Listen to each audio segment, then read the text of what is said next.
Tidak mungkin disebutkan dalam kaidah fikih, baik terkait dengan hukum Al-Quran ataupun hadis, sesuatu sering diulang-ulang disampaikan, kecuali ada keutamaan besar di dalamnya. Ini satu rumus ya. Kalau Anda temukan misalnya satu ibadah, diulang-ulang terus di Quran, diingatkan dalam hadis, ini menunjukkan ada yang sangat penting di dalamnya. Ada keutamaan yang tidak biasa.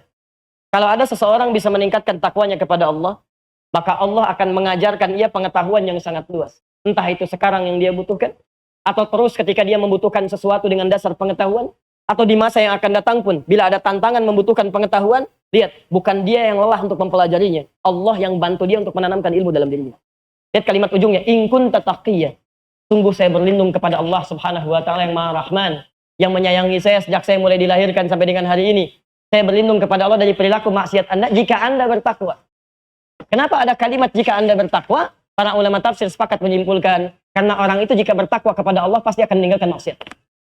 Mustahil ada orang takwa mengerjakan maksiat, mustahil. Assalamualaikum warahmatullahi wabarakatuh. Alhamdulillahi wa kafa. Wassalatu wassalamu ala rasulillahil mustafa wa ala alihi wa sahbihi wa man wala. Ya ibadallah, usi nafsi wa iyyakum bi taqwallahi faqad fazal muttaqun. Fala tamutunna illa wa antum muslimun. Qala ta'ala, ya ayyuhalladzina amanu taqullaha haqqa tuqatih wa la tamutunna illa wa antum muslimun. Saudara-saudariku, rahimani wa rahimakumullah, ya pemirsa Akhir TV, Madani TV dimanapun Anda berada. Alhamdulillah, kembali kita mendapatkan kesempatan dari Allah Subhanahu wa ta'ala untuk menunaikan ibadah, dan telah tuntas kita mengerjakan salat maghrib berjamaah di hari ini, terutama dan amalan sunnahnya. Kita bermohon pada Allah Subhanahu wa ta'ala, semoga salat yang telah kita tunaikan diterima oleh Allah Subhanahu wa ta'ala dan menjadi ibadah yang kita ikhlaskan karenanya. Selanjutnya, dalam pertemuan di sesi ini di Masjid Al-Mujahadah ini, kita akan mengambil kajian tematik mengenai persoalan yang sering diingatkan oleh Nabi SAW, tapi esensinya jarang sekali dipahami dan tidak teraktualisasikan dalam kehidupan kita secara maksimal. Karena itu coba kita akan keluarkan konsep umumnya, lalu kemudian kita tampilkan bagaimana secara teoritisnya, lalu kita tampilkan bagaimana hasilnya, dan kita bandingkan kondisi kita dengan kondisi orang-orang di masa lalu, dengan teori yang sama, dengan praktek yang sama, apakah hasilnya sama atau berbeda. Sekiranya sama, kita bisa pertahankan. Tapi kalau berbeda, kita harus koreksi diri. Ada sesuatu yang harus kita sempurnakan di situ. Baik, persoalan dimaksud adalah mengenai persoalan takwa. Dalam setiap kesempatan yang sangat luas, Rasulullah SAW seringkali mengingatkan umatnya di zaman sahabat-sahabatnya pula, bahkan setiap Jumat sepekan sekali rutin diingatkan. Dalam setiap kesempatan ta'lim, beliau sampaikan kepada umatnya untuk selalu meningkatkan takwa kepada Allah Subhanahu wa ta'ala, bahkan sering disitir ayat-ayat Al-Quran di situ. Utamanya di Quran surah ketiga Ali Imran ayat 102, posisi paling kanan sebelah atas itu, ya ayyuhalladzina amanu taqullaha haqqa tuqatih. Hei orang-orang yang telah menyatakan dirinya beriman kepada Allah, tingkatkan takwamu kepada Allah, haqqa tuqatih, dengan serius, sungguh-sungguh, dengan cara yang benar. Wala tamutunna illa wa antum muslimun, dan jangan sampai Anda wafat kecuali dalam keadaan tunduk patuh pada ketentuan Allah Subhanahu wa ta'ala. Kadang Nabi ingatkan lagi dengan Quran surah An-Nisa, surah keempat, ayat pertama itu, sisi paling kiri dari mulai pertengahannya, ya ayyuhan nasu taqu rabbakumul ladzi khalaqakum min nafsin wahidah. Hei manusia, perhatikan, kalimat pertama menggunakan kata iman, kalimat kedua menggunakan kata umum manusia. Hei manusia, coba mulai Anda bertakwa kepada Allah Subhanahu wa ta'ala, Rabb Anda yang telah menciptakan Anda, ya, dari jiwa yang satu. Wa khalaqa minha zawjaha. Kemudian diciptakan dari situ pasangannya. Mulai Anda kemudian berkeluarga. Wa batta minhuma rijalan katsiran wa nisaa. Kemudian mulai berketurunan, ada laki-laki, ada perempuan. Nah, kalaupun Anda sudah berketurunan, berkeluarga, ini yang paling menarik. Ada takwa secara pribadi, ada takwa secara sosial. Sekalipun sudah berketurunan, berumah tangga, kemudian hidup bersosial, ternyata kalimat takwa tetap tidak dihilangkan. Wattaqullaha alladzi tasaaluna bihi wal arham. Bahkan dalam kehidupan sosial pun kata Al-Quran, tingkatkan lagi takwamu, tingkatkan lagi takwamu. Ya kepada Allah Subhanahu wa ta'ala, yang dengan itu kasih sifat kasih bisa dibangun. Nanti kita akan lihat, ternyata sifat kasih terbaik itu dibangun bukan atas dasar materi dunia, bukan dasar kedudukan. Kalau Anda bangun kasih sayang dengan manusia berdasarkan materi dunia, itu akan hampa itu. Selesai materinya, hilang perhatiannya. Selesai kedudukannya, tidak ada perhatian. Dia ada hakikat di situ yang dibangun, bahkan dalam kasih sayang pun takwa masih masuk di dalamnya. Innallaha kana 'alaikum raqibah. Dan kalau Anda bisa bangun kehidupan itu dengan dasar takwa, dengan dasar kasih, maka Allah akan sertai kehidupan kita dalam setiap beraktivitas. Kalau di rumah ada takwa, di kantor ada takwa, di pasar ada takwa, di kehidupan sosial ada takwa, di sekolah anak-anak belajar ada takwa, maka disitulah Allah akan perhatikan semua gerak kehidupannya. Nah, sekarang persoalannya, apa esensi takwa ini? Kenapa penting dihadirkan takwa dalam kehidupan? Seperti apa gambaran dalam Al-Quran? Itu yang coba kita akan keluarkan turunannya. Dan nanti kita coba hasilkan beberapa hal yang dijanjikan oleh Al-Quran. Lalu kita hadirkan suasana kita saat ini. Apakah sudah mencapai itu atau belum? Kalau belum, bagaimana meraihnya? Kalau sudah, bagaimana mempertahankannya? Pakat sampai sini? Baik. Jelas insya Allah? Oke. Sekarang coba kita hadirkan dulu dengan satu judul atau kalimat yang bisa kita tuangkan dengan bahasa yang mudah dipahami. Esensi takwa dalam Al-Quran dan Sunnah. Esensi takwa dalam Al-Quran dan Sunnah.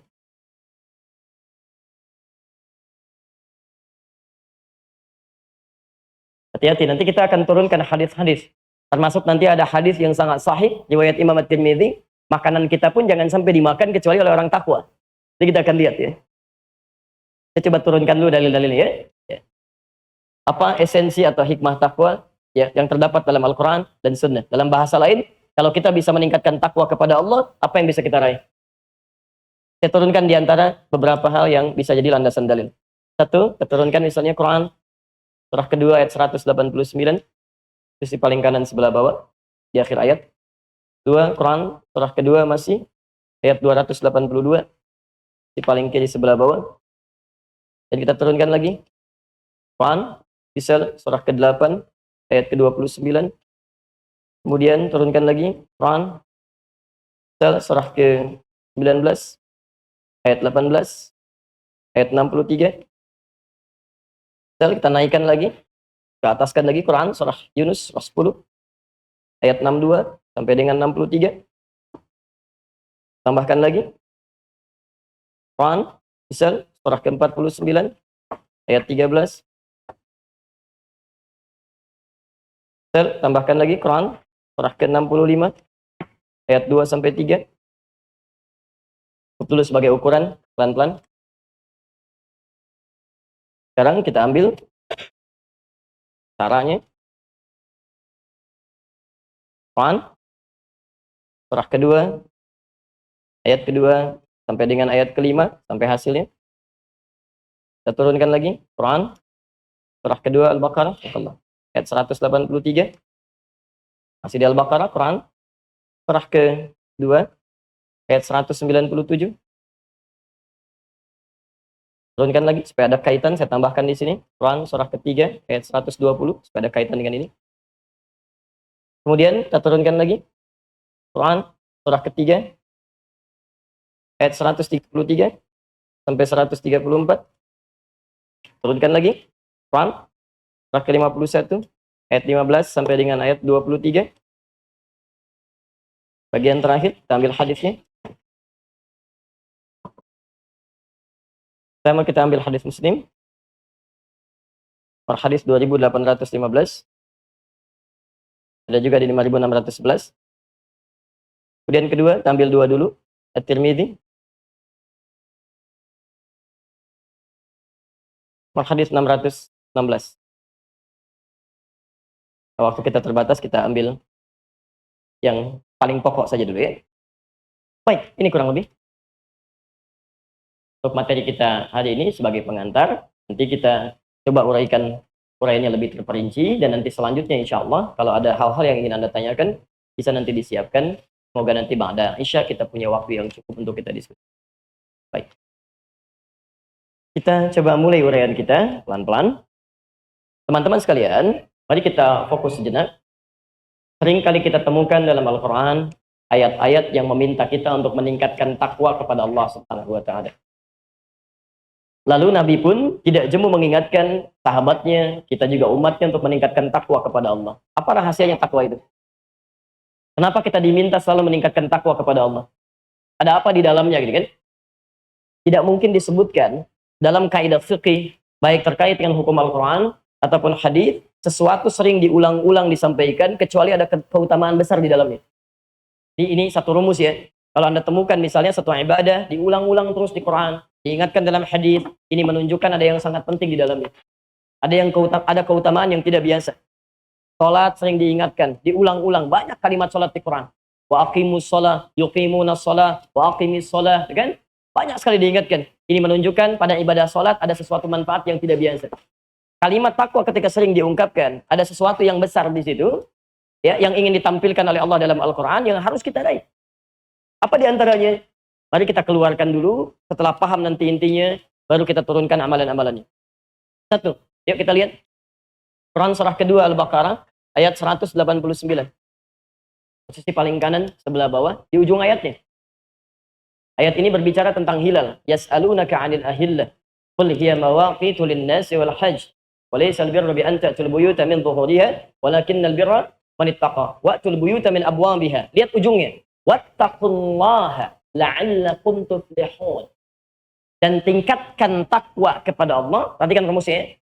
Tingkatkan takwa Anda kepada Allah. Takwa. Bila Anda tingkatkan takwa kepada Allah, la'allakum tuflihun.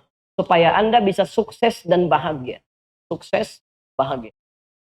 Please, bahagia. Masya Allah. Fokus, pelan-pelan teman-teman sekalian. Jadi ketika Anda bertanya, kenapa sih kita sering diingatkan meningkatkan takwa? Kata Allah, kalau Anda bisa tingkatkan takwa, saya jamin kamu bisa sukses dan bahagia. Dan kalimatnya umum. Ya, dalam kaidah fikih disebutkan sesuatu yang umum tidak bisa dikhususkan sepanjang tidak ada dalil khususnya. Jadi artinya apa? Apapun profesi Anda yang baik-baik, entah Anda di rumah sebagai kepala keluarga, sebagai ibu rumah tangga, di kantor sebagai pengusaha, sebagai pegawai, pimpinan misalnya, atau di masyarakat dan sebagainya, Anda tingkatkan takwa, maka semua karir aktivitas Anda dijamin sukses terus bahagia. Ini poinnya. Dan kalimatnya menggunakan la'alla di situ. La'allakum, la'alla. La'alla itu harfut taraji, ya, huruf yang menunjukkan pada satu harapan yang tidak mungkin bisa diraih kecuali turunannya masih dikerjakan dulu. Jadi seakan-akan Allah ingin katakan begini, saya jamin ya, kamu akan mendapatkan kesuksesan, plus bahagia dalam hidupmu jika kamu bisa tingkatkan takwa. Anda tingkatkan takwa, maka jaminannya ini, yang pertama. Jika ada seseorang di antara kita mengaku muslim, sudah beriman kepada Allah, tapi hidupnya seringkali bermasalah. Pekerjaan bermasalah, di kantor bermasalah, di rumah bermasalah. Ada orang yang di kantornya champion, jadi juara, tapi di rumahnya mohon maaf, masalah tidak pernah tuntas. Kebahagiaan jarang diraih misalnya. Coba cek, barangkali persoalannya di sini. Paham sampai sini? Jadi kalau orang sudah takwanya bagus kepada Allah, maka ini insya Allah akan mudah untuk bisa diraih. Silakan lihat kisahnya sahabat-sahabat Nabi Sallallahu Alaihi Wasallam. Saat diajarkan oleh Nabi Sallallahu Alaihi Wasallam, bahkan alumni madrasah Nabi yang pertama di rumah Arqam bin Abi Arqam, ya, anak berusia 17 tahun, anak muda, pengusaha sukses, usia 17 tahun, masuk Islam yang ke-17, mewakafkan rumahnya di Bukit Sofa itu. Ya, maka di situ belajar 40 orang, termasuk beliau itu. 40 orang dikenal dengan as-sabiqun al-awwalun. Demi Allah, pelajaran pertama yang diturunkan dari Al-Quran, pelajaran meningkatkan takwa kepada Allah Subhanahu wa Ta'ala. Ketika takwa ditingkatkan oleh mereka, Masya Allah, keyakinan semakin kuat, kerinduan akan taklim semakin datang, diburu taklimnya walaupun taruhannya bisa nyawa. Begitu ketahuan bisa diinterogasi, bahkan bisa dieksekusi. Tapi mustahil ada orang bisa mempertaruhkan nyawanya untuk sesuatu kecuali dia merasakan ada yang penting di situ. Ada yang bermanfaat untuknya. Karena mereka merasa kok begitu ikut petunjuk Muhammad SAW, hidup saya kok semakin tenang. Ada kebahagiaan yang nggak bisa dilukiskan, kan? Ada kedamaian yang nggak bisa diraih dengan cara biasa. Makanya rela mempertaruhkan keamanan dirinya untuk mendapatkan ini bagian-bagian dari ajaran takwa Nabi SAW. Jelas sampai sini? Ini bagian yang pertama. Boleh saya hapus dulu? Alhamdulillah. Dulu ini ya. Baik. Jadi pertama, saya urutkan dulu. Seorang yang bisa meningkatkan takwanya kepada Allah, maka esensi yang pertama, di balik kalimat takwa itu, supaya menjadikan hidupnya sukses dan bahagia. Apapun profesinya. Ingat betul pesan Al-Quran ini ya. Al-Quran tidak menuntut Anda untuk mendapati satu profesi tertentu. Tidak. Al-Quran tidak menginginkan Anda untuk jadi ustadz semuanya misalnya. Masya Allah, nggak ada. Saya nggak pernah temukan ayat di Quran, semua orang Islam jadi ustadz, ya kan? Kalau antum semua jadi ustadz, siapa jamaahnya gitu kan? Saya bisa pulang hari ini juga kan? Baik. Yang diinginkan cukup satu. Anda bisa soleh dan bisa takwa. Jadi apapun silakan. Jadi pengusaha takwa. Ya, jadi diplomat takwa. Jadi pengajar takwa. Jadi ustadz yang takwa. Karena ada ustadz yang nggak takwa, itu ada. Ada, jangan dikira nggak ada. Ada ustadz tidak takwa, ada. Ada ustadz yang cuma cari uang. Ada ustadz yang cuma cari popularitas. Ada ustadz yang cuma cari jamaah. Ada penghafal Quran yang zalim. Ada, dan ayatnya ada di Quran. Nanti kita turunkan. Jangan dikira penghafal Quran semuanya baik. Tidak. Ada yang salah niat untuk menghafalkannya sehingga salah outputnya. Ada di Quran surah 35 Fatir ayat 32. Posisi paling kiri sebelah atas. Wa minhum zalimun li nafsih. Ada orang yang hafal Quran, tahu hukum tapi zalim pada dirinya sendiri. Bahkan ada yang menggunakan ayat-ayat Quran sekadar mencari keuntungan dunia. Tidak sedikit. Ya, apa Anda pikir yang mengatakan sekarang semua agama itu sama, menuju pada Tuhan yang sama? Apa Anda kira buta dengan ayat-ayat Quran? Tidak. Dia tahu ayatnya, dia paham ayatnya, bahkan dia jadikan ayatnya hanya untuk menguatkan argumentasi dari hawa nafsunya. Ada yang salah dalam dirinya. Jelas sampai sini? Baik. Teruskan dulu ya. 2. Nah, ini yang Anda butuhkan. Nanti saya berikan turunan kisahnya. Termasuk nanti untuk anak-anak kita insya Allah. Ya. Quran surah kedua Al-Baqarah ayat 282. Dari atas sampai bawah, satu ayat. Ayat paling panjang di Quran. Antum cukup lihat yang paling bawah saja. Ya. Gak usah dibaca dari atas. Ya ayyuhalladzina amanu idza tadayantum dan seterusnya. Lihat ujungnya. Wattaqullaha wa yu'allimukumullah. Awas, ini sering ditanyakan kepada kami. Tingkatkan takwa, kata Allah. Wattaqullaha, tingkatkan takwa kepada Allah. Wa yu'allimukumullahu, dan Allah akan mengajari Anda banyak pengetahuan. Saya ulang, tingkatkan takwa kepada Allah, dan Allah akan ajarkan Anda banyak pengetahuan. Bahkan kalimatnya menggunakan fi'il mudhari. Yu'allim.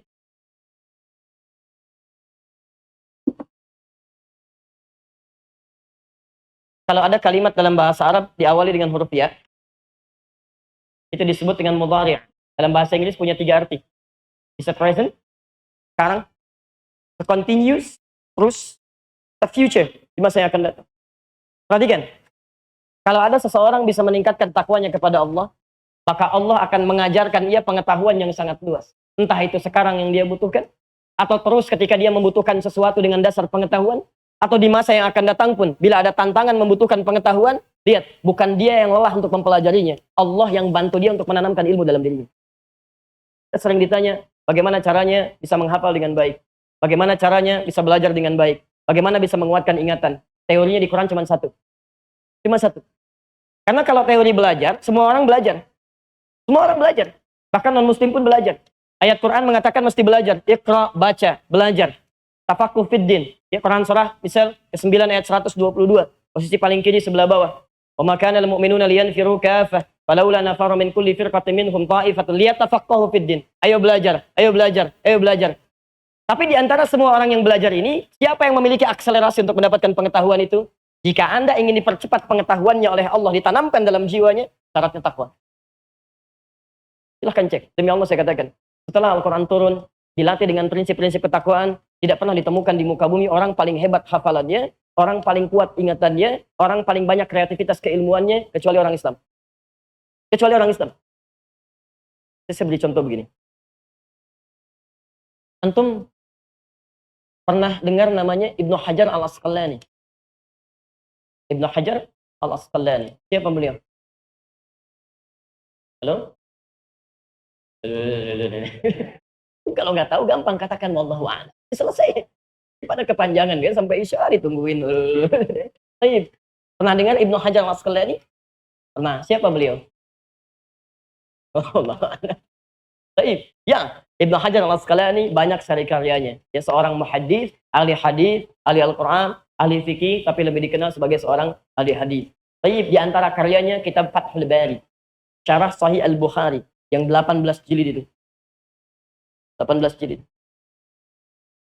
Di antara karyanya misalnya Bulughul Maram. Antum sering baca Bulughul Maram itu sebetulnya bab kecil dari kitab Sahih Al-Bukhari dikeluarkan dari situ.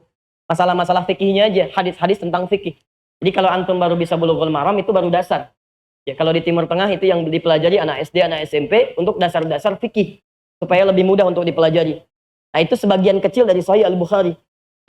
Diambil misal Bulughul Maram syarahnya Subulus Salam, itu kan? Ada 1 jilid Bulughul Maram. Itu yang menulis dikenal dengan Ibnu Hajar Al-Asqalani. Saya beri rumus sebentar. Saya boleh hapus ini? Baik. Alhamdulillah. Tenang saja ya. Di kedatangan kedua saya ke sini, saya konsisten. Antum jangan khawatir. Datang sendiri, terangin sendiri, hapus sendiri, nggak ada masalah. Nggak ada masalah. Antum duduk aja, lihatlah ya. Sekarang perhatikan. Saya tulis Ibnu Hajar Al-Asqalani. Al-Asqalani. Asqalani. Fokus sini. Apa artinya Ibnu? Loh? Baik, kalau tidak tahu katakan apa? Allahu a'lam. Baik, apa artinya Ibnu? Anak. Baik, bukan anak. Anak banyak dalam bahasa Arab. Ada anak laki-laki, ada anak perempuan. Anak laki-laki dan perempuan banyak. Kalau Ibnu anak apa? Baik, Ibnun khusus untuk anak laki-laki. Baik, anak laki-laki. Jadi kalau ada kalimat Ibnun disingkat dengan bin. Kalau hamzah wasalnya dibuang jadi bin. Isa bin Maryam. Isa anak laki-lakinya Maryam. Karena Maryam tidak punya anak perempuan. Jelas ya? Kalau perempuan ibnatun, ibnatun. Tambah tak di ujungnya. Kalau mau disingkat buang hamzahnya, pindah kalimatnya ke sini jadi bintun. Taknya dibuka. Jadi binti disingkat. Aisyah binti Abi Bakar. Jadi kalau Anda mendengar kalimat binti, binti pasti perempuan. Jadi kalau ibnun, ibnun bin pasti laki-laki. Berarti Ibnu Hajar itu laki-laki atau perempuan? Sama laki-laki. Ibnun. Anak siapa ini? Karena kalau tadi kan Isa bin Maryam. Isa anaknya Maryam. Jelas. Baik. Anak laki-laki siapa? Hajar. Apa artinya Hajar? Batu. Baik. Di Mekah ada Ka'bah. Baik ya. Dimulai tawafnya dari mana? Hajar Aswad. Batu hitam. Sekarang Ibnu Hajar. Anaknya batu. Apa bapaknya namanya Hajar? Keras seperti batu? Tidak. Baik. Lihat kalimatnya. Anak batu. Apa batu berumah tangga melahirkan? Tidak. Kenapa dinamakan dengan anak batu? Al-Asqalani. Kalau sudah ada yang seperti ini, saya sudah pernah ajarkan dulu rumusnya. Setiap menemukan al, ujungnya i, pasti daerah. Pasti dari daerah, kan? Caranya tinggal tutup alif lamnya, dengan kalimat i-nya dibuang. Dari Asqalan.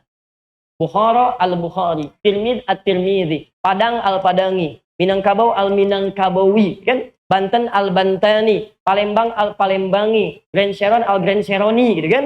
Itu semua. Al-Asqalan, al-Asqalani. Dari Asqalan. Dari Asqalan. Baik. Asal daerahnya. Pertanyaannya, siapa Hajar ini? Ibnu Hajar. Nah ini, dalam dunia tulisan tempo dulu, ini diistilahkan dengan nama pena. Ya, dikutip oleh sebagian orang barat sekarang dipopulerkan di Indonesia. Nama pena itu orang Islam sudah pakai dari dulu. Orang barat cuma ambil dari kita. Diambil, dilekatkan istilahnya. Dengan bahasa-bahasa mereka. Baik, yang jadi masalah, siapa orang ini sampai membuat nama pena? Anaknya batu. Anaknya batu. Nama aslinya kan Zaid. Nama aslinya Zaid. Bukan Ibnu Hajar. Cuma Anda mesti tahu. Terjadi peristiwa dalam hidup beliau. Beliau ini anak cerdas. Cuma ditimpa musibah kehilangan ayahnya. Dan ibunya, kehilangan orang tuanya. Sampai dalam keadaan belajar, ya ada pikiran yang luar biasa. Sampai secara singkat kehilangan kekuatan ingatan itu. Belajarnya susah, macam-macamnya, banyak pikiran dan sebagainya. Sehingga ketika ke kelas pun suka nggak nyambung. Dalam taklim sulit menangkap sesuatu. Berat menangkap pelajaran. Bahkan yang kecil-kecil sulit dihafalkan. Beratnya luar biasa. Karena ada beban di kepala dan jiwa beliau yang belum keluar di situ. Apa yang terjadi? Satu kali saking sulitnya mendapatkan materi pelajaran yang kuat itu. Orang lain cepat menangkap dia kesulitan. Dia sampai putus asa meninggalkan sekolahnya. Pergi keluar dari kelas. Begitu berjalan meratapi dirinya. Pada Allah kemudian Allah berikan tanda. Hujan terjadi. Hujan. Cukup lebat. Maka beliau kemudian melihat. Cari tempat berteduh. Diputuskanlah masuk ke salah satu gua. Gitu. Begitu masuk ke salah satu gua. Kemudian diam di situ. Menunggu hujan reda. Ya kadar Allah kemudian semakin reda. Semakin reda. Semakin reda. Beliau kemudian diam. Saat diam itulah mendengar suara. Beliau dengar air bekas hujan itu menetes di batu. Ternyata Masya Allah, air yang lembut, kan? Air yang lembut, yang sangat luar biasa, tipis kecil.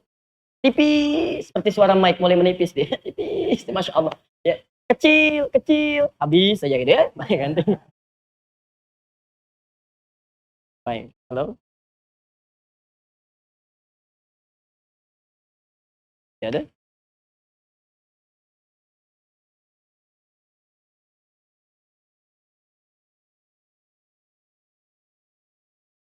Alhamdulillah. Bisa terdengar suara saya? Bisa, baik. Kita coba bandingkan dulu. Lebih jelas mana? Ah, kayak mic lagi ya, teruskan lagi. Jadi, dengar suara air ya. Mulai sedikit saja turun, sedikit. Ya, ternyata air yang konsisten itu, walaupun cuma setetes, tetes, tetes, Allahu Akbar. Begitu dilihat bisa melubangi batu yang sangat kerasnya luar biasa itu. Di batu aja bisa berlubang. Hanya terkena oleh tetesan-tetesan air. Dia konsisten, sabar dia jalani dengan yang kecil-kecil. Dia melihat, Masya Allah, kalau bukan karena kuasa Allah, tidak mungkin. Air yang cuman kecil begini, netes-netes bisa melubangi batu seperti ini. Maka kemudian dia tergerak dari situ, kembali ke sekolahnya. Mendiskusikan persoalannya dengan gurunya. Disitulah gurunya kemudian membuka satu rahasia kepada anak ini, kepada Zaid ini. Dia katakan, perhatikan, air saja yang cuman menetes, tapi dia menetes dengan mengikuti patuh pada ketentuan Allah Subhanahu wa Ta'ala. Gak mungkin hujan bisa turun kalau bukan kepatuhan pada Allah Subhanahu wa Ta'ala. Gak mungkin dia bisa menetes kalau bukan kerangka patuh pada Allah Subhanahu wa Ta'ala. Jadi air saja yang cuma menetes karena ingin patuh kepada Allah bisa menjadikan yang keras luar biasa itu bisa berlubang. Apalagi kalau kamu mau patuh pada ketentuan Allah Subhanahu wa Ta'ala. Maka diturunkanlah kemudian ayat-ayat tentang takwa yang diantaranya ini, wattaqullaha, patuhlah kamu dengan meningkatkan takwa kepada Allah, wa yu'allimukumullah. Apa yang terjadi, teman-teman sekalian? Hanya dalam beberapa masa sejak beliau meningkatkan takwanya kepada Allah, tidak nunggu lama. Belum tahu apa yang terjadi. Tadinya satu hadis sulit dihafalkan. Sekarang Sahih Al-Bukhari itu bisa dihafalkan seluruhnya. Satu kitab. Satu kitab. Ya. Yang tadinya cuma satu hadis, sulit, ini sulit, itu sulit. Begitu meningkatkan takwanya kepada Allah, tidak nunggu berbulan-bulan. Tidak nunggu bertahun-tahun. Cuma beberapa masa, sekejap saja, hafal Sahih Al-Bukhari. Sampai kemudian membuat syarahnya. Syarahnya, penjelasannya. Tidak tanggung-tanggung, 18 jilid. Apa nama syarah ini? Apa rahasia di balik namanya? Sampai kemudian beliau mencantumkan nama penanya dengan Ibnu Hajar. Nanti kita lihat setelah kita menunaikan sholat Isya berjamaah. Subhanakallahumma bihamdika asyhadu an la ilaha illa anta astaghfiruka wa atubu ilaik. Assalamualaikum warahmatullahi wabarakatuh. Waalaikumsalam warahmatullahi wabarakatuh. Alhamdulillah, wassalatu wassalamu ala Rasulillah wa ala alihi wa sahbihi wa mawalah. Ba'd. Ya ibadallah, usi nafsi wa iyyakum bi taqwallahi faqad fazal muttaqun. Fala tamutunna illa wa antum muslimun. Saudara-saudariku, teman-teman sekalian, kita telah menunaikan salat Isya berjamaah. Amalan-amalan sunnahnya, kita bermohon pada Allah Subhanahu wa Ta'ala, semoga salat yang telah kita tunaikan berkenan diterima oleh Allah Subhanahu wa Ta'ala dengan penerimaan terbaik. Kita lanjutkan kembali bahwa sering dalam setiap kesempatan Nabi Shallallahu Alaihi Wasallam mengingatkan kita untuk meningkatkan takwa kepada Allah, dan dengan begitu bentangan yang luas dalilnya dalam Al-Quran Al-Karim ataupun keterangan hadis-hadis Nabi Shallallahu Alaihi Wasallam dalam sunnahnya. Apa esensinya sehingga begitu penting itu sering diingatkan? Kita sudah jabarkan bahwa dengan meningkatkan takwa ini Allah Subhanahu Wa Taala berkenan menghadirkan kesuksesan dan kebahagiaan dalam kehidupan kita. Yang kedua, dengan meningkatkan takwa ini Allah Subhanahu Wa Taala berkenan mempermudah pengetahuan yang kita pelajari. Anda meningkatkan takwa, maka pengetahuan cepat datang. Seperti pernah seorang bernama Zaid yang merasakan kesulitan dalam belajar, kemudian dinasehati oleh gurunya untuk meningkatkan takwa kepada Allah dengan mematuhi segala ketentuan-ketentuannya, seperti tetesan air yang hanya karena patuh kepada Allah dia menetes, bisa melubangi batu yang begitu kerasnya. Maka terbukalah kecerdasannya, mendapatkan pengetahuan yang luar biasa, sampai yang tadinya satu hadis begitu sulit untuk dihafalkan, ini Sahih Al-Bukhari bahkan hadir dalam benak beliau. Begitu mudah dihafalkan sampai ke jiwanya, sampai menuliskan syarahnya yang beliau namai sendiri dengan Fathul Bari fi Syarah Sahih Al-Bukhari, 18 jilid. Perhatikan kalimatnya. Ketika diberi nama dengan Fathul Bari, ini ada isyarat pada peristiwa yang beliau alami. Fathul Bari. Baik. Al-Bari itu nama Allah, sifat baik Allah yang berkenan memberikan berbagai hal kebaikan dalam kehidupan. Sifat baik Allah. Jadi kalau Anda ingin mendapatkan misalnya kebaikan-kebaikan yang berasal dari Allah, kebaikan dalam kehidupan, kebaikan pengetahuan, kebaikan dalam rezeki, Anda bisa katakan ya Al-Bari, ya Al-Bari, ya Al-Bari, Allah ya Al-Bari, kan? Tayyib. Fatah, sesuatu yang terbuka. Sesuatu yang terbuka. Baik. Kenapa beliau namakan kitabnya salah satunya dengan Fathul Bari? Seakan-akan ingin memberikan kesan kepada kita, jika Anda ingin terbuka segala kebaikan-kebaikan dalam hidupnya, entah itu dalam kehidupan rumah tangga Anda, di pekerjaan Anda, di kehidupan sosial Anda, maka mulai dalamilah apa yang saya jelaskan dalam syarah Sahih Al-Bukhari ini. 18 jilid dituliskan. Tapi yang paling menarik, ini yang paling penting. Beliau kemudian cantumkan bukan nama aslinya di situ, tapi nama penanya, Ibnu Hajar Al-Asqalani. Anaknya Batu. Seakan-akan pernah ingin menyampaikan satu isyarat bahwa saya dulu punya kesulitan dalam menghafal. Sekeras batu nih, saking sulitnya. Tapi itu semua bisa dibuka oleh Allah Subhanahu wa Ta'ala dengan sifat baiknya, sampai kemudian menjadi lancar dan terbuka segala kebaikan-kebaikannya. Apa rahasianya? Baca penjelasan saya dalam syarah Sahih Al-Bukhari ini. Ada 18 jilid di situ. Jadi kalau antum ingin baca seluruhnya, pahami dengan dalam, mudah-mudahan bisa mendapatkan kebaikan-kebaikan seperti beliau mendapati. Tapi singkatnya, 18 jilid ini hanya dirangkum oleh Al-Quran dengan satu kalimat yang sangat indah. Takwa. Makanya Anda tidak akan pernah temukan orang-orang yang meningkatkan takwa kepada Allah, disebutkan di Quran, kemudian dia belajar, kecuali mendapatkan akselerasi pengetahuan yang sangat tinggi. Siapa manusia paling takwa di muka bumi? Rasulullah, Nabi Muhammad SAW. Sekarang perhatikan, ketika Al-Quran diturunkan, itu beliau ingin sekali cepat menghafalkannya. Cepat. Ingin cepat. Tapi tiba-tiba turun ayat untuk menyampaikan tentang esensi takwa bagi kehidupan beliau. Ini orang, Masya Allah, orang paling saleh di muka bumi, paling dekat dengan Allah, paling takwa. Kata beliau, saya manusia paling takwa. Manusia paling takwa dengan izin Allah Subhanahu wa Ta'ala. Apa yang terjadi? Turun Quran surah ke-75, ayat 16 sampai ayat 18 itu. Posisi paling kanan sebelah bawah. La tuharnik bihi lisanaka lita'jala bih. Muhammad, kamu tidak usah terlalu lelah untuk menggerakkan dengan cepat-cepat lisanmu itu untuk menghafalkan Qurannya. Muhammad, jangan kamu tergesa-gesa cepat-cepat menggerakkan lisanmu untuk menghafalkan Quran itu. Inna alaina jam'ahu wa Qur'ana. Biarkan kami yang tanamkan Quran dalam dirimu dan bacakan kepadamu. Fa idza qara'nahu fattabi' Qur'ana. Maka kalau kami sudah bimbing bacaannya, tinggal kamu ikuti saja. Orang yang takwanya meningkat kepada Allah, tidak lelah dia untuk mendapatkan pengetahuan. Allah yang berikan kepadanya. Dia cuma ikhtiar, lihat sedikit, paham. Baca sedikit, mengerti. Masya Allah, itu luar biasa. Saya berikan Anda gambaran misalnya. Menghafal Quran itu mudah atau sulit? Lihat, 4 kali statement Allah di Quran surah 54 itu. Yang saya sampaikan di Al-Qamar, ayat 17, ayat 22, ayat 32, ayat 40. Walaqad yassarnal Qur'ana lidzikri, fahal mim muddakir. Sungguh kami telah mudahkan Al-Quran untuk dihafalkan, diingat, mudahkan. Ya, tidak harus menjadi pintar untuk menghafal Quran. Orang yang tidak punya ranking di sekolahnya bisa hafal Quran. Yang buta pun bisa menghafal Quran. Yang terlampau sepuh katanya bisa menghafal Quran. Ya, ada orang yang 82 tahun usianya, seorang nenek, gak bisa baca, gak bisa nulis, Masya Allah. Cuman mendengar cucunya membacakan, dibacakan, 2 tahun hafal Quran. Ada anak usia 4 tahun, belum sekolah malah hafal Quran. Masya Allah, saking mudahnya. Ada orang dianggapnya terbelakang, hafal Quran. Masya Allah. Ada orang yang lahirnya tidak sempurna, ya dalam syaratnya misalnya disebutkan nama aja masih mikir, tapi dibacakan Quran, Masya Allah, terus seakan-akan gak mau berhenti. Ya, saking mudahnya. Jadi tidak harus menjadi pintar untuk menghafalkan Quran. Tidak harus bisa menjadi laki-laki atau perempuan, semuanya punya kesempatan yang sama. Ya, jadi menghafal Quran itu mudah atau sulit? Kalau mudah, kenapa sampai malam ini antum belum hafal? Kalau sulit, di mana sulitnya? Yang paling menarik, semakin antum dekat dengan Allah Subhanahu wa Ta'ala, meningkat takwanya, maka ternyata pemberian Allah semakin cepat. Makanya rumus penghafal Quran itu bukan jadi pintar, tapi bagaimana membangun kedekatan dengan Allah Subhanahu wa Ta'ala. Ingat betul ini ya, yang punya ilmu siapa?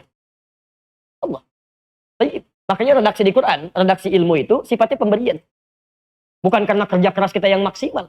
Kalau cuma kerja keras, jangankan orang beriman, non-muslim pun bisa kerja keras.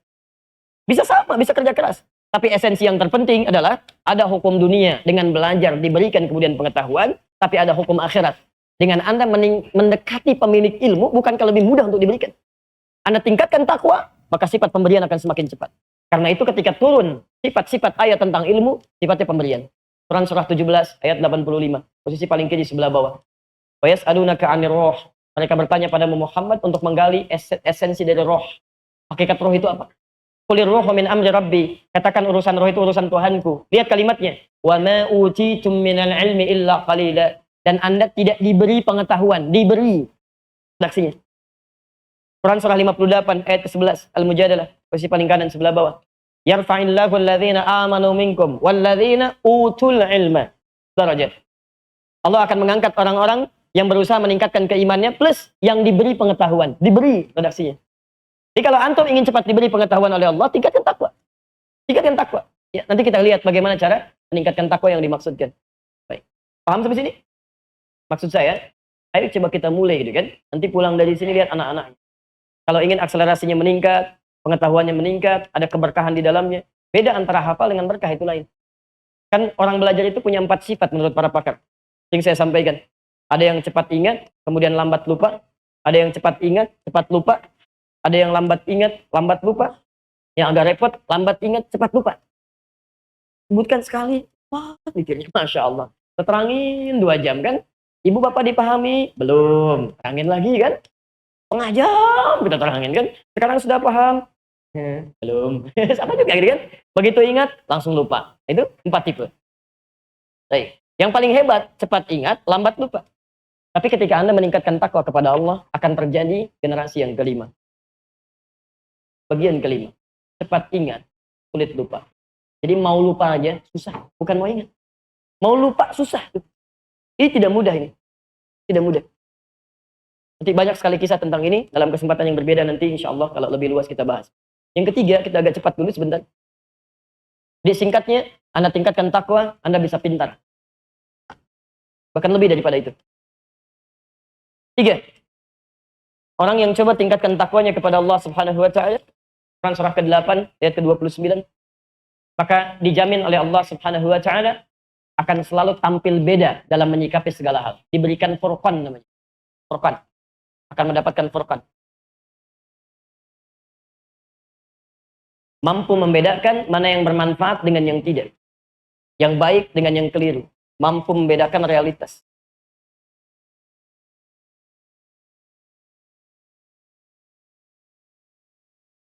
In tattaqullaha yaj'al lakum furqana. Ya, lihat kalimatnya. Lihat kalimatnya, jika Anda bisa tingkatkan takwa kepada Allah, in itu harfu syartin, huruf syarat. Yaj'al lakum furqana. Maka Allah akan berikan kepada Anda, akan jadikan diri Anda punya furqan. Jadi kalau ingin mendapatkan furqan, Anda tingkatkan takwa. Apa itu furqan? Kemampuan untuk membedakan satu realitas, mana yang bermanfaat, mana yang tidak. Mana yang baik, mana yang tidak. Karena Anda mampu membedakan mana yang bermanfaat, mana yang tidak, maka sikap Anda pun akan berbeda. Misal, Anda dapatkan makanan misalnya kan. Banyak berjajar. Ada di prasmanan misalnya kan. Ada di restoran, ada di macam-macam dan sebagainya. Menu dihidangkan. Anda akan lihat.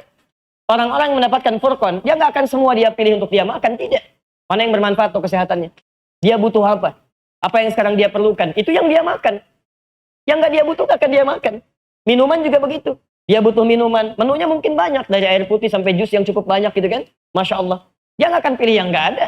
Dia akan pilih yang aneh-aneh. Apa yang dia butuhkan sekarang, itu yang dia minum. Selesai. Kalau prinsip itu dipakai dalam kehidupan, tenang kehidupan kita itu.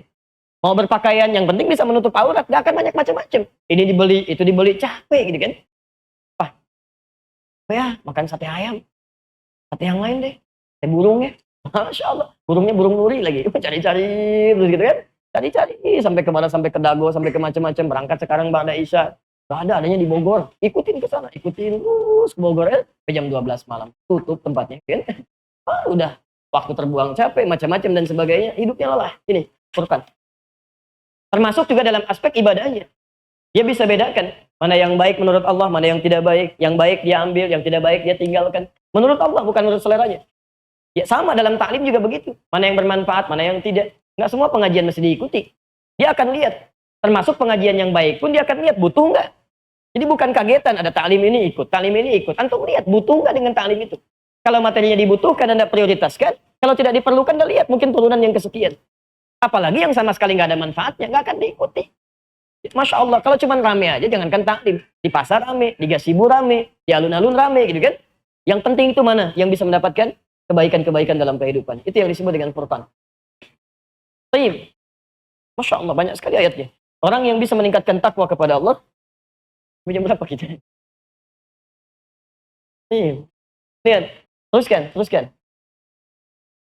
Orang bisa meningkatkan takwa kepada Allah Subhanahu wa taala. Saya ambil satu ayat saja di surah Maryam, Quran surah 19 ayat ke-18. Maka Allah akan menjaga dia dari maksiat. Dijaga dari maksiat. Dijaga dari maksiat. Masya Allah. Wah, ini yang tidak mudah nih. Jadi Sayyidah Maryam itu ketika beliau sedang sendirian kedatangan seorang lelaki, malaikat yang sedang menyamar itu. Begitu datang, mengatakan saya diutus oleh Allah Subhanahu wa taala untuk meniupkan roh karena Anda akan mengandung. Qalat, Maryam berkata, "Inni a'udzu birrahmani minka in kunta taqiyya." Lihat kalimatnya. Lihat kalimat ujungnya, "In kunta taqiyya." Sungguh saya berlindung kepada Allah Subhanahu wa taala yang Maha Rahman, yang menyayangi saya sejak saya mulai dilahirkan sampai dengan hari ini. Saya berlindung kepada Allah dari perilaku maksiat Anda jika Anda bertakwa. Kenapa ada kalimat jika Anda bertakwa? Para ulama tafsir sepakat menyimpulkan karena orang itu jika bertakwa kepada Allah pasti akan meninggalkan maksiat. Mustahil ada orang takwa mengerjakan maksiat, mustahil. Makanya Maryam mengatakan dengan lisannya, jika Anda benar-benar bertakwa kepada Allah, Anda akan tinggalkan maksiat yang mungkin Anda kerjakan kepada saya. Karena Maryam belum tahu kalau ini malaikat yang diutus oleh Allah. Tapi kalimat di sini ketika dikeluarkan oleh Sayyidah Maryam, beliau katakan, jika Anda bertakwa, ini kalimat kata ahli tafsir menunjukkan pesan bahwa orang-orang yang bertakwa kepada Allah itu akan dijaga dari maksiat. Mustahil bisa berbuat usil dalam kehidupannya. Akhirnya setelah dipahamkan bahwa dia malaikat, kan? Dengan izin Allah Subhanahu wa taala akan meniupkan, tidak pernah menyentuhnya, bahkan tidak menyentuh. La yamassanil bashar, lam yamsasnil bashar, tidak menyentuh saya, seorang manusia pun. Maka ditiupkan kemudian dan mengandunglah. Tidak ada sentuhan, tidak ada macam-macam. Masya Allah. Maka hati-hati ya, nggak akan ada Maryam-Maryam yang lainnya. Ada laki-laki datang sama malaikat yang sedang menyamar. Masya Allah. Sudah itu penipu itu selesai gitu kan. Itu penipu itu. Baik. Saya berlindung kepada Allah jika engkau orang takwa. Iya, nama saya takwa. Itu pasti penipu ya. Pasti penipu. Nah ini poinnya. Jadi nanti kita tinggal cek saja ya. Orang-orang yang semakin meningkat takwanya, maka maksiatnya pasti semakin berkurang dan terjaga. Kalau sudah terjaga, sudah selesai. Maka tangannya dipandu oleh Allah, kakinya dipandu oleh Allah, bahkan dari ujung kepala sampai ujung kaki. Dari ujung kepala.